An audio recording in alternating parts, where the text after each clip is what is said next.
Boa noite, então, todos vocês. Uma alegria estar aqui, né? A casa bem acolhedora, tem um clima bem gostoso mesmo, já na entrada, esse jardim. Fiquei bem feliz de conhecer aqui a casa de vocês. E hoje nós vamos conversar sobre uma mensagem da Joana de Ângeles, né? Então, quando o João me convidou para a palestra, eu estava preparando esse material de uma mensagem da Joana de Ângeles, desse livro bem pequenininho aqui que eu trouxe para mostrar para vocês. Momentos de Coragem. Ela tem alguns livros assim, né? Momentos de inspiração, momentos de harmonia, momentos de coragem.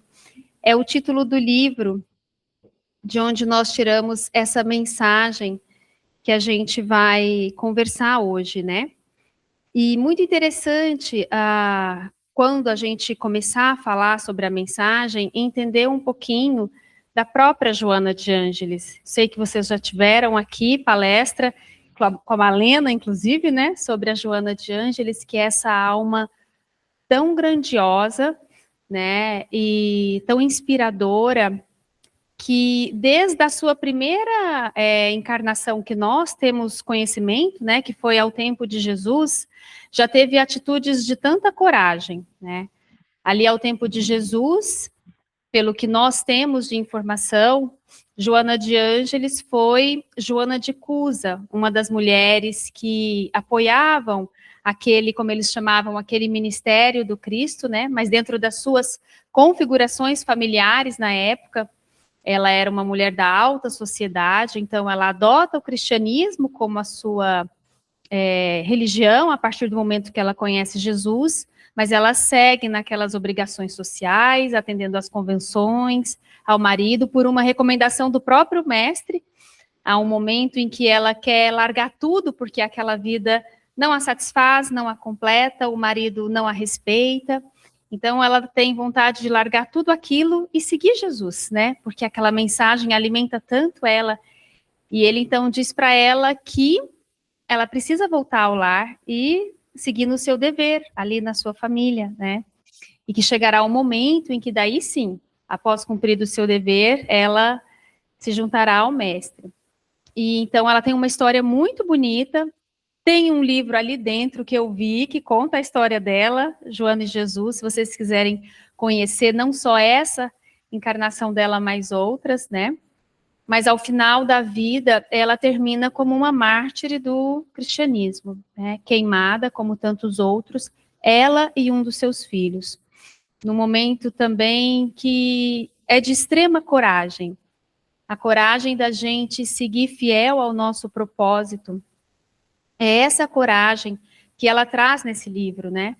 Então, na introdução desse pequeno, grande livro, ela fala sobre essa perspectiva da coragem, que ela chama de coragem moral, que é aquela coragem que nos move a ações relevantes. É uma canalização de uma força que nos permite realizações relevantes, né? Então, ela diz assim na introdução do livro: a coragem moral resulta de um trabalho interior, de disciplina dos nossos impulsos que se transformam em força de vontade, conduzida para objetivos nobres.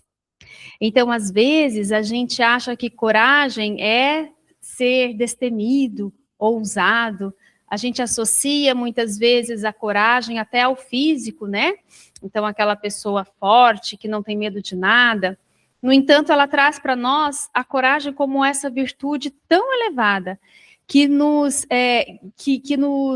leva para objetivos nobres, como ela coloca, né? É uma canalização de forças através de uma disciplina dos nossos impulsos interiores. Então, isso se transforma em força de vontade. E aí a gente consegue realizar aquilo que nos propusemos, né, de acordo com os nossos objetivos. Como aqueles cristãos lá primitivos que a gente pensa, nossa, de acordo com aquilo que eles acreditavam, que sabiam que era o certo, eles passavam por situações em que a sua vida precisava ser entregue, né, ao cristianismo. Então, é dessa coragem moral que Joana de Ângeles fala nesse livro. E ainda na introdução, ela fala assim: Só a coragem moral, que não se mede pela força dos músculos, nem do poder, nem da circunstância, trabalha o homem para ganhar as alturas espirituais. Multiplicam-se a toda hora os desafios à coragem do cristão, cuja conduta deve refletir os postulados evangélicos que abraça. Então, aqui ela começa a conversar conosco que adotamos o cristianismo como uma religião, né, para as nossas vidas, porque é essa coragem moral, é essa disciplina dos nossos impulsos que vai fazer com que a gente consiga não só ascender, né, espiritualmente, mas vencer os desafios que se apresentam para todos nós, invariavelmente, né? E aí a gente vai, então, para a mensagem, que é a mensagem número 1 desse livro e que é o título da nossa palestra, A Porta de Entrada. Em alguns momentos, eu vou ler o próprio trecho da Joana de Ângeles, porque é sempre muito rica a forma como ela escreve, né? Então, a gente vai realmente tentar, hoje, entender o que é essa porta de entrada que ela traz como sendo a primeira mensagem desse livro que nos fala sobre coragem, né? E que ali mesmo na introdução, ela diz que o objetivo dela com esse livro é nos inspirar, para que no nosso cotidiano, nos nossos momentos em que a coragem se faz necessária, a gente tenha a inspiração aqui nessas páginas.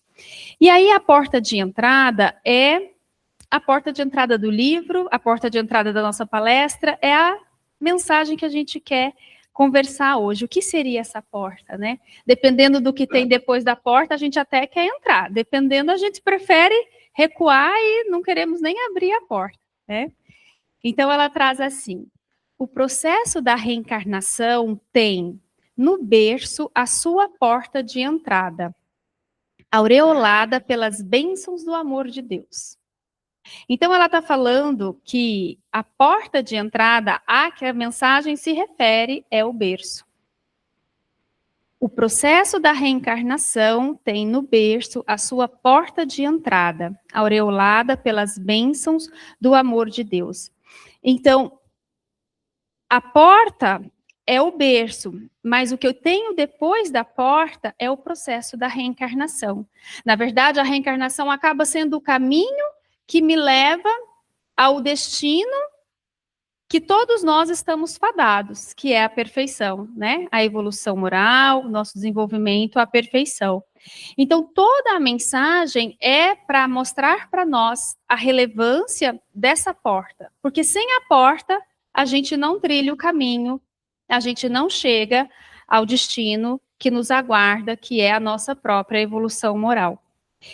E a reencarnação, né, dentro da doutrina espírita, é um dos nossos grandes pilares, né, estruturantes aí da doutrina espírita.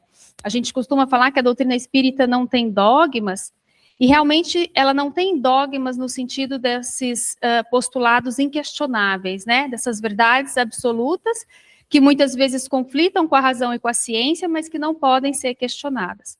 A doutrina espírita não tem isso. Mas ela tem os seus princípios basilares, os seus fundamentos, e a reencarnação é um deles, um dos seus grandes fundamentos. Então, a reencarnação é esse caminho ao qual essa porta dá acesso e que é tão fundamental para a nossa compreensão do Espiritismo, que a gente tem ali, né, no Livro dos Espíritos, diferentes momentos em que a espiritualidade busca esclarecer para nós e trazer para nós os fundamentos ali da reencarnação, né? Na segunda parte do Livro dos Espíritos, ali no capítulo 4, nós temos uma pergunta em específico que fala assim: qual o fim objetivado com a reencarnação? E aí os espíritos respondem a Kardec: expiação, melhoramento progressivo da humanidade. Sem isso, onde a justiça? Então, a reencarnação vem para nós justamente como essa explicação da justiça divina, né? Então, a partir do momento que nós aqui compreendemos, né, ou todos nós que nos dedicamos a estudar a doutrina espírita, compreendemos que somos seres espirituais e estamos em uma das nossas experiências na matéria, a gente começa a entender o porquê de tanta diferença, né? Porque são muitas diferenças entre nós e entre a humanidade, se a gente for pensar, né? Diferenças que vão impactar na nossa qualidade de vida, nas nossas facilidades materiais ou não, né? Então, tudo isso, essa justiça de Deus, ela vem para nós de uma forma muito mais, assim, palatável mesmo, a partir desse conhecimento da reencarnação, né? Então, nós evoluímos como almas, como espírito, caminhamos para o nosso destino, que é a perfeição moral, a partir desse processo da reencarnação, né? E é por isso que, quando a Joana de Ângeles traz aquela primeira frase da mensagem, né, em que ela fala que o processo da reencarnação tem no berço a sua porta de entrada, aureolada pelas bênçãos do amor de Deus. É graças à amorosidade do nosso Pai que a gente tem esse processo de reencarnação. Porque a gente sabe que, se o nosso objetivo é sermos espíritos puros, e o espírito puro é aquele que já desenvolveu toda a intelectualidade e toda a moralidade, a gente não consegue fazer isso em 80 anos, em 90 anos, em 100 anos que seja. Ninguém consegue, né? Então a gente precisa de tempo, porque a gente se equivoca. Ao mesmo tempo que eu aprendo um pouquinho disso, nessa outra área eu me equivoco. E aí, como está ali no próprio livro dos Espíritos, né, falando ainda sobre a reencarnação, os Espíritos dizem assim: o bom pai deixa sempre aberta a seus filhos uma porta para o arrependimento e a reparação. Então, é na reencarnação que a gente encontra essa possibilidade de continuar sempre e sempre avançando, né? E aí, na própria mensagem, a Joana de Ângeles vai detalhando para nós aquilo que é possível no processo reencarnatório. Porque a gente, às vezes, pode pensar assim, mas eu também não evoluo, eu não aprendo e não me desenvolvo quando eu estou na espiritualidade, né? Então, a gente vive aqui há alguns anos, desencarna. Lá na espiritualidade, a gente vai ter a nossa vida também. E lá a gente não aprende, a gente não se desenvolve, precisa sempre voltar para cá, precisa passar pela matéria. E o que a espiritualidade nos diz é que sim. É que apenas na matéria nós temos condições de nos depurarmos de todas as nossas vicissitudes. Apenas na matéria nós conseguimos colocar em prova aquilo que nós aprendemos. Eu até aprendo e me desenvolvo no mundo espiritual, mas é como se fosse a hora de, vamos ver se eu aprendi mesmo, né? Eu entendi, compreendi, mas eu preciso mergulhar na matéria para passar por determinadas situações e ver se realmente eu já me desenvolvi e conquistei aquilo que é necessário para o meu aprimoramento, né? Então, sim, nós invariavelmente vamos precisar mergulhar na matéria para desenvolver. E nós vamos precisar fazer isso mais de uma vez. A gente não consegue, de uma vez só, fazer o trabalho todo. Então, esse mecanismo, ele é aureolado pelo amor de Deus, porque ele é um mecanismo criado pela própria divindade, né? E aí, no Livro dos Espíritos, a espiritualidade traz para nós que, além desse aspecto da necessidade, da relevância da encarnação, existe um outro também. Esse outro aspecto da importância, né, do objetivo da encarnação, ele visa, ele coloca assim, ele visa que o espírito tenha condições de suportar a parte que lhe toca na obra da criação. Então, nós não, né, nós somos co-criadores da divindade. Isso daqui é muito bonito da gente entender. Então, é necessário que a gente, para co-criar com Deus, tome a nossa parte na obra dele, no mundo. Então, quando a gente adentra na Terra, na matéria da Terra, a gente se vale de um instrumento, que é o nosso corpo, para aqui poder operar de acordo com aquilo que Deus espera de nós, para a evolução da humanidade e nossa própria, né? Então, a espiritualidade coloca exatamente assim: visa a encarnação um outro fim, o de pôr o espírito em condições de suportar a parte que lhe toca na obra da criação. Para executá-la é que em cada mundo toma o espírito um instrumento de harmonia com a matéria essencial desse mundo, a fim de aí cumprir, daquele ponto de vista, as ordens de Deus. Então, é como se eu vou nascer na Terra, então eu tomo de um instrumento, que é esse corpo que está condizente com essa materialidade daqui, para que ali eu possa dar cumprimento àquilo que Deus espera de mim, no tocante à sua obra e à minha própria evolução. É muito bonito e é muito grandioso e é muito importante quando a gente começa a entender esses anos que a gente está vivendo aqui dessa forma, né? Então não tem essa coisa aleatória, ninguém está aqui por acaso. Tem todo um processo e um mecanismo. E aí ali no livro, a Joana de Ângeles destaca para nós aspectos que a gente só desenvolve e só conquista aqui na matéria, né? Então ela fala do crescimento moral, a reparação das faltas, o refazimento de caminhos, a edificação de propósitos superiores, né? Porque às vezes a gente acha que são só aspectos negativos, a gente está aqui só para espiar, né? Para passar por dificuldades. Não, a gente também edifica os nossos propósitos superiores aqui na matéria. E todos nós temos bons propósitos em nós, todos nós temos vontade de fazer o bem em nós, ainda que esteja muito latente, mas todos nós temos. E é aqui que a gente tem a oportunidade de fazer isso crescer dentro de nós. Aprendizagem da lei do amor, aproximação dos adversários, conquista da família aprovação ou família missão, testes de paciência. Só para isso aqui a gente já precisaria de várias e várias e várias encarnações. E desdobramentos de recursos que jazem adormecidos. Todos nós, gente, na doutrina espírita, a gente fala que somos criados simples e ignorantes, e todos nós destinados à perfeição. Então, todos nós temos muitos recursos preciosos dentro de nós. Isso vai despertando, à medida que a gente vai se desenvolvendo, né? Então, vamos pensar que vai chegar um momento onde cada um de nós aqui terá todas as habilidades intelectuais e morais. Isso está dormindo dentro do nosso espírito e vai despertando ao longo das nossas diferentes oportunidades aqui na matéria, né?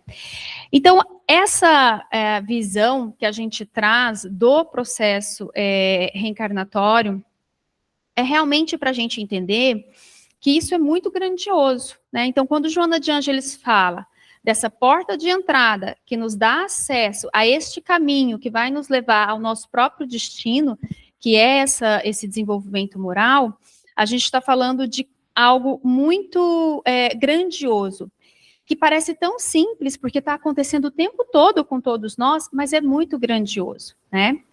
E é por isso que, dentro dessa perspectiva, quando ela traz, né, que tudo isso é aureolado pelo amor de Deus, a gente faz referência aqui também a uma lei moral que Kardec coloca no Livro dos Espíritos, né? Que é a lei de reprodução. Então, eu não tenho outra forma de adentrar a matéria que não seja através dessa lei, que é o que me possibilita essa imagem do berço, né? Que a gente traz como a imagem do bebezinho que chega. Então, não existe outra forma de tudo isso se operacionalizar se eu não sigo, né, se eu não dou cumprimento, como os espíritos colocam, às ordens de Deus. Por isso, a reprodução é uma lei. Ali no Livro dos Espíritos, na terceira parte, tem todas as leis morais, né, que Kardec traz para nós, que são as leis que nunca mudam. Porque as leis dos homens, elas mudam, conforme o lugar e o tempo que você está. Mas as leis da natureza, as leis que são divinas, essas nunca mudam. A gravidade sempre foi gravidade e é a gravidade em qualquer lugar e tempo do planeta Terra, né? Ela é uma lei física que a gente entende muito fácil. Se eu soltar um copo de água aqui, ele vai cair no chão. Ninguém tem dúvida disso. Fico olhando assim, será? Ela vai soltar. Será que ele vai cair no chão? Será que ele não vai cair? A gente não tem dúvida. Na nossa moralidade, no desenvolvimento né, desse aspecto nosso da moralidade, também existem leis que são invariáveis, independente do tempo que a gente esteja vivendo e do lugar geográfico do planeta que a gente esteja. São as leis morais. E Kardec traz isso, são 10 leis, ali na terceira parte do Livro dos Espíritos. E está lá a lei de reprodução, é a terceira lei. Primeiro ele traz a lei de adoração, depois a lei do trabalho e a lei de reprodução. E chega a parecer até meio ingênuo, né? Porque a gente pensa assim, reprodução, mas isso sempre existiu, é algo tão quase que automático. Por que isso seria uma lei moral?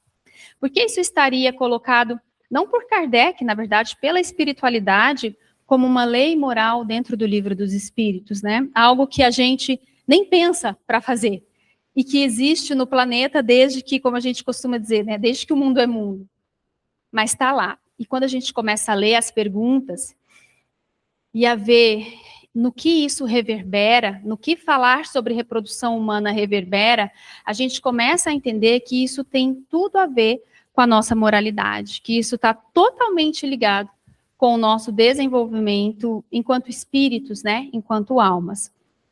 E depois, se vocês quiserem conferir lá no Livro dos Espíritos, as perguntas 686 até a 701, elas farão menção a essa lei de reprodução.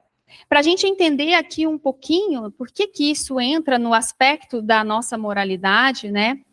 Ali na divisão de Kardec, ele coloca as primeiras perguntas agrupadas com o tema população do globo. Então aqui ele vai perguntar para a espiritualidade questões que hoje para nós talvez já não façam mais sentido, mas que naquele momento ali do século XVIII, do século XIX, onde o Livro dos Espíritos é codificado, fazia muito sentido, né? Então havia naquela época um receio real, inclusive era tema de estudos de filósofos e de cientistas de uma superpopulação no globo.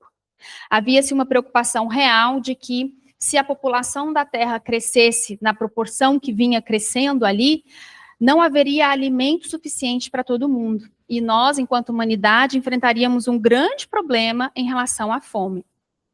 Isso, naquela época, nós estávamos falando de um planeta que ainda não tinha 2 bilhões de habitantes, né? Então, ainda era bem reduzido o número, mas havia esse grande medo. Porque naquela época não havia algo que hoje nós conhecemos e que é tão natural para nós, chamado fertilizante. Não havia no campo essa ideia de se levar tecnologia para o campo. Então, a produção de alimentos, ela realmente era muito restrita e muito difícil. Era a referência que eles tinham naquela época. E nessa comparação de proporcionalidade, essa produção nunca cresceria da mesma forma que a população estava crescendo. E aí a gente vê, né, que isso hoje é algo totalmente superado, nada do que foi dito naquela época se comprovou, e que hoje, quando a gente olha para o nosso planeta e vê que de fato existem ainda a fome, regiões específicas do nosso planeta onde as pessoas de fato passam muita fome, a gente sabe que o problema não é de produção, o problema é de distribuição. Mas nós não temos, como humanidade, um problema de produção de alimentos, né? Então, ele vai abordar isso e traz nessas perguntas essa ideia, porque lá naquela época as pessoas não sabiam, não vislumbravam isso que a gente vive hoje em termos de produção de alimento. Mas ele traz a ideia de que o equilíbrio e a harmonia fazem parte das leis divinas, né? Isso está presente na natureza em qualquer reino que a gente olhar.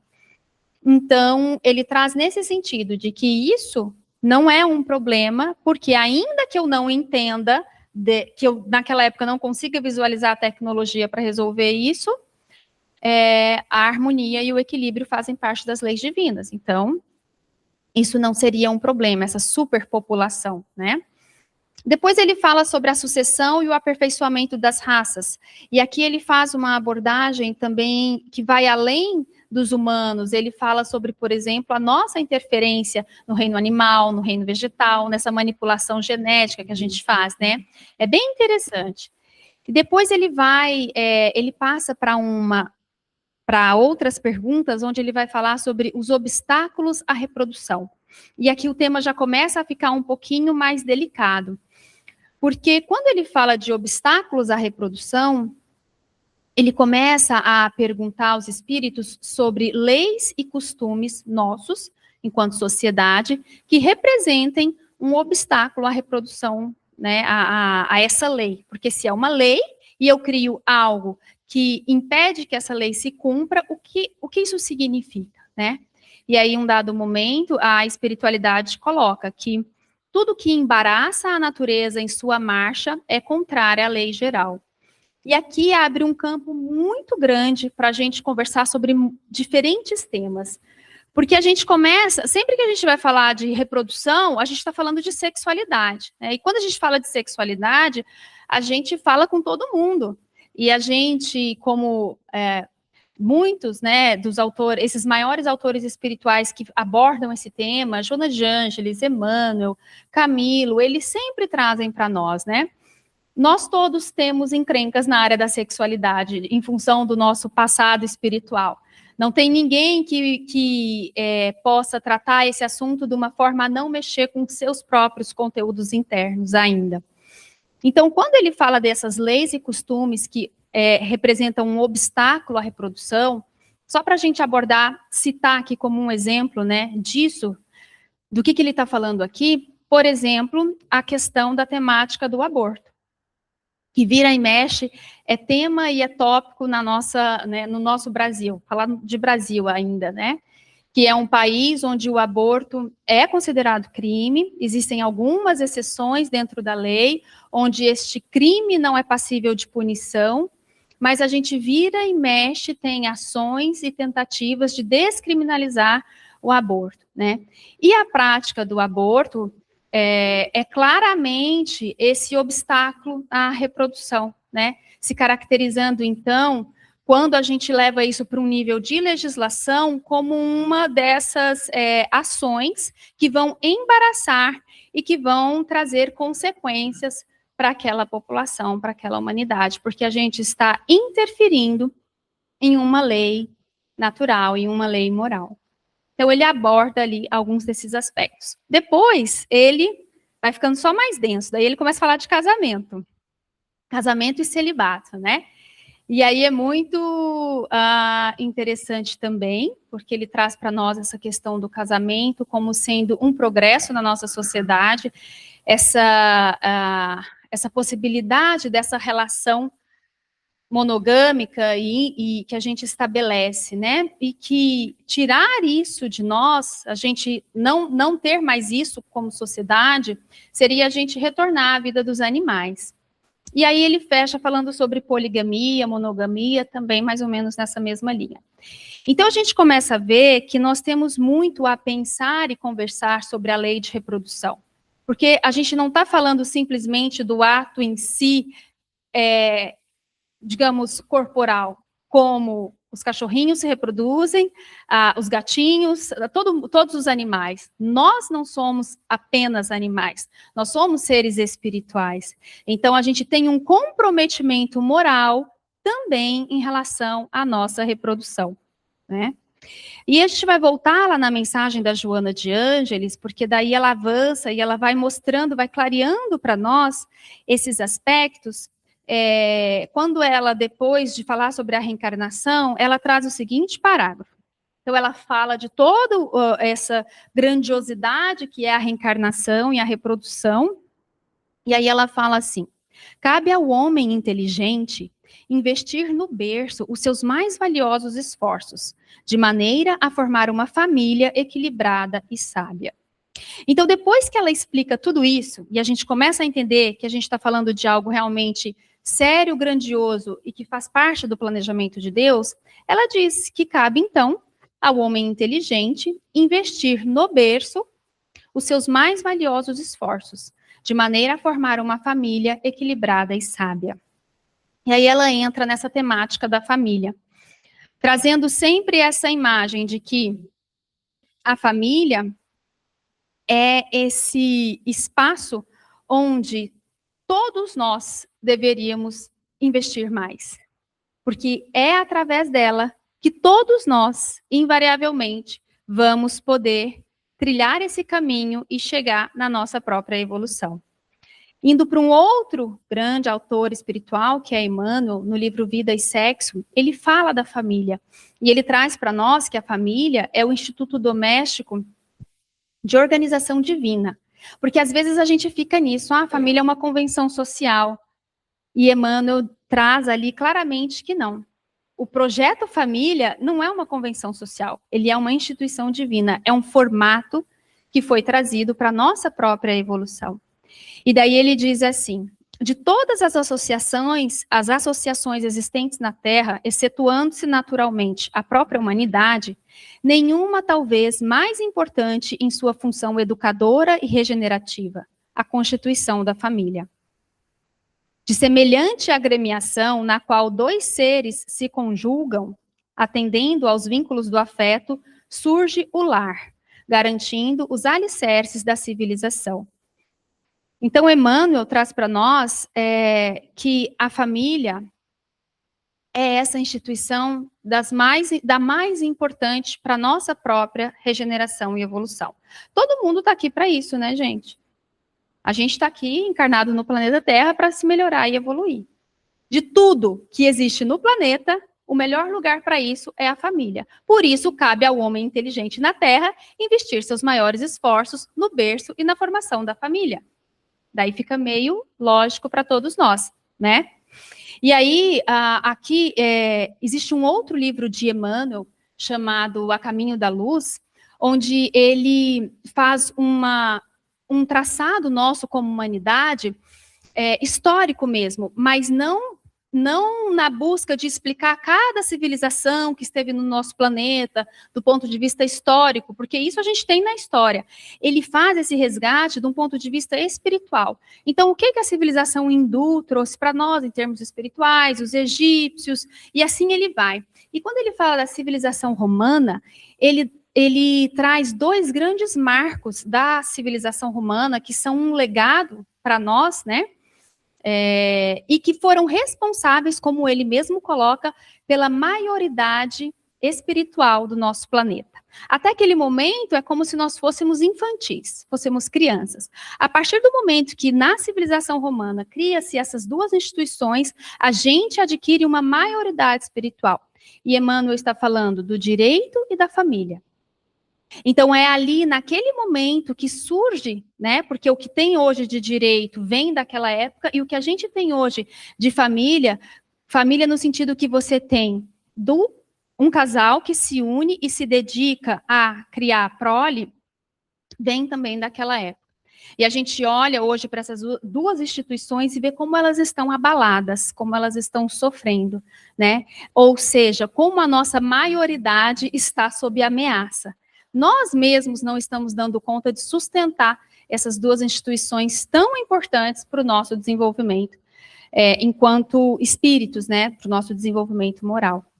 Então, a família vem dentro dessa roupagem. E aí, Joana de Ângeles continua dizendo assim, mais do que um lugar para a permuta de hormônios e prazeres, mais do que um lugar para a permuta de hormônios e prazeres, de ternuras e afetos dos cônjuges, é o reduto santuário escola para os filhos, que devem tornar-se a meta primeira da união conjugal. E aí aqui ela aprofunda um pouquinho mais, porque quando ela diz que a família, ok, a gente entende, né? Então a família é esse lugar, esse reduto santuário escola, onde todos nós nos aprimoramos, nos desenvolvemos, mas ela diz mais. Ela diz que os filhos devem se tornar a meta primeira da união conjugal. Não é a única meta, mas é a primeira. Não é também a segunda, a terceira, a quarta, ou só quando der, né? Que é muito do que a gente vê hoje. E aí a benfeitora, Joana de Ângeles, ela tem em outras obras mensagens que fazem referência a essa questão da chegada dos filhos no relacionamento conjugal, né? Então, quando ela coloca aqui que é a meta primeira, é porque é a coisa mais importante. Tem um livro que é do Raul Teixeira, chamado Desafios da Vida Familiar. O autor espiritual é o Camilo. E ali tem uma parte, um capítulo chamado Os Filhos. E esse livro também ele também funciona como perguntas e respostas, né? Então ali tem uma pergunta ao Espírito Camilo, que assim, a pergunta é assim: constitui um erro casar-se e desejar não ter filhos? Essa é a pergunta que é feita ao Espírito, né? E olha que interessante a resposta que ele traz. Ele fala que a questão não é julgar se é certo ou errado, mas verificar quais são os propósitos do casamento. Então, a espírito superior não fica julgando a gente. E ninguém está aqui para julgar ninguém. As nossas escolhas são nossas e dizem respeito à nossa consciência e à divindade, né? Então, ele não vai dizer assim, a gente queria lá, é certo ou errado, porque daí eu vou fazer o certo, ou vou criticar quem eu acho que faz o errado. Não, ele diz que não se trata disso, mas de analisar quais são os propósitos do casamento. E aí ele completa e diz assim, ó: se a união de duas pessoas se resumir a meras relações genitais intermináveis, com o sentido de um continuado gozo sexual, realmente essa união se caracterizará por uma imensa pobreza. E aí fica difícil a gente elevar a objetivos tão nobres, realmente, como o berço e a porta de entrada, né? Então, é nesse sentido que a gente pensa sobre essa questão dos filhos dentro de uma união conjugal. E o que isso representa? E por que a gente se une? A Joana de Ângeles tem uma outra mensagem num livro chamado SOS Família. A mensagem, o título da mensagem é Anticonceptivos e Planejamento Familiar. E é muito interessante porque ela também trabalha de forma muito profunda essa ideia da chegada dos filhos, né? Então, assim, o planejamento familiar é um grande avanço para nós, como humanidade. E a doutrina espírita em nenhum momento é contrária a isso. Todo avanço que vem, fruto da nossa própria inteligência, do nosso próprio desenvolvimento intelectual, quando usado de forma equilibrada e para o bem, ele é nobre, né? Ele, na verdade, é uma concessão divina a gente avançar intelectualmente. Mas, muitas vezes, nós nos desequilibramos. E é isso que ela traz ali em relação, por exemplo, aos anticonceptivos, né? Em função desse desenvolvimento que nós conquistamos como humanidade, ter a possibilidade de ter um anticonceptivo, né? Porque há pouco tempo atrás, isso não existia, né? Mas hoje nós temos isso e podemos fazer o nosso planejamento familiar. Mas isso passou a um uso desordenado, como a própria benfeitora coloca, né?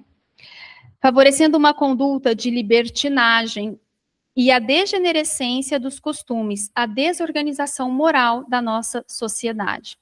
Porque a partir do momento que a gente associou isso a uma, como ela coloca, entre aspas, a uma necessidade de amor livre, que na verdade seria uma liberdade sexual sem responsabilidade, a gente se desorganizou moralmente.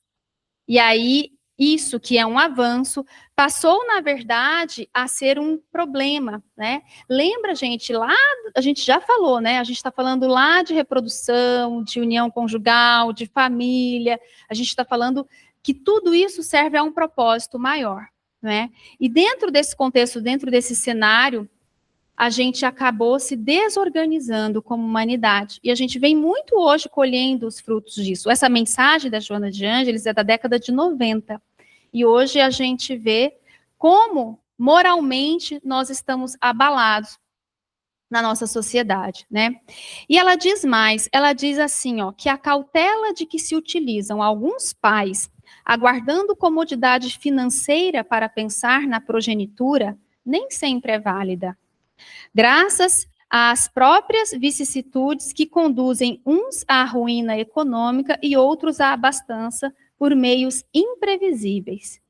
Então, ela destaca que a gente precisa se planejar familiarmente em relação a filhos, a número de filhos, mas que a gente coloca todos os fatores materiais na frente antes de pensar que aquele deve ser o nosso objetivo primeiro, né? E ela, inclusive, aconselha na mensagem de que quando a gente está inquieto com essa questão, que a gente recorra à oração. Porque reencarnação não é coisa aleatória nas nossas vidas. Cada um de nós aqui que renasceu e cada filho que renasceu através de nós é fruto de um grande planejamento espiritual.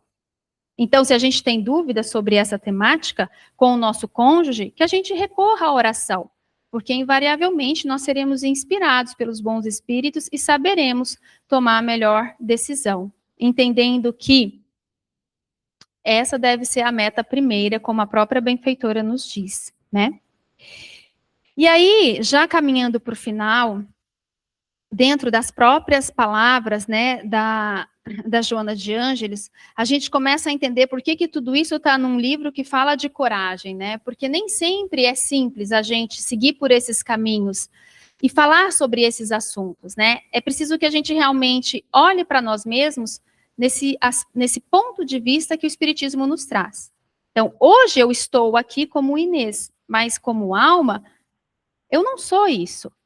Então, eu estou aqui como Inês para minha própria evolução. Se fosse melhor eu ser de outra forma para minha própria evolução, eu seria. Se fosse melhor que eu nascesse numa outra cidade, numa outra configuração social, ou mesmo numa outra roupagem biológica, eu nasceria. Né? Cada processo nosso de renascimento, cada berço que a gente passa, é planejado com muito cuidado para a nossa própria evolução. E aí a Joana de Ângeles finaliza, então, dizendo assim, ó, santifica desse modo essa porta de entrada, a fim de que esplenda, rica de luz, mimetizando com a majestade da sua realização todos quantos por ela passem em direção à vida física. Olha que convite bonito. Quando ela diz santifica essa porta, ela está falando santifica a sua sexualidade. Se todos nós só podemos adentrar a matéria através do berço, se o berço é o resultado do uso da nossa sexualidade nessa união conjugal que deve sempre atender aos princípios do afeto e do amor, se a gente santifica isso, todos aqueles que renascem através de nós, eles são mimetizados por essa luz. Então você já começa com o pé direito, pensa bem, vou entrar a porta, eu entro já com muito amor e com muita chance daquele meu novo projeto dar certo, né? Esse é o convite dela. E daí ela fala mais. Enobrece o berço hoje, para que antes do túmulo, amanhã, a criatura em jornada te bendiga. É cíclico. Então eu tenho o berço, mas eu também tenho o túmulo. E os dois processos precisam ser santificados. Ora eu estou numa posição, ora eu estou em outra. Recorda, por fim, que se o berço é a excelente porta de entrada para a reencarnação, o túmulo é a porta de saída pela desencarnação, após o que a tua consciência e a justiça divina te chamarão a contas. E aqui ela fecha, justamente trazendo para nós esse aspecto de que, no final de tudo, somos nós e a divindade, né? Aqui, a doutrina espírita é essa que esclarece e consola, mas ela não julga. As nossas escolhas e as nossas ações dizem respeito a cada um de nós e à divindade. E, invariavelmente, quando a gente passar pela porta de saída, a gente vai precisar fazer esse balanço. A gente vai fazer esse balanço entre nós e a divindade. E aí, se a gente, de repente, tivesse equivocado muito, a gente volta lá no começo. Um pai nunca fecha a porta ao seu filho. A porta abre de novo e a gente renasce através do berço. Então, essa é a nossa reflexão da noite de hoje, que a gente possa santificar essa porta de entrada, honrá-la, né, e agradecer a oportunidade que temos agora e que teremos tantas vezes quantas precisarmos para a nossa evolução.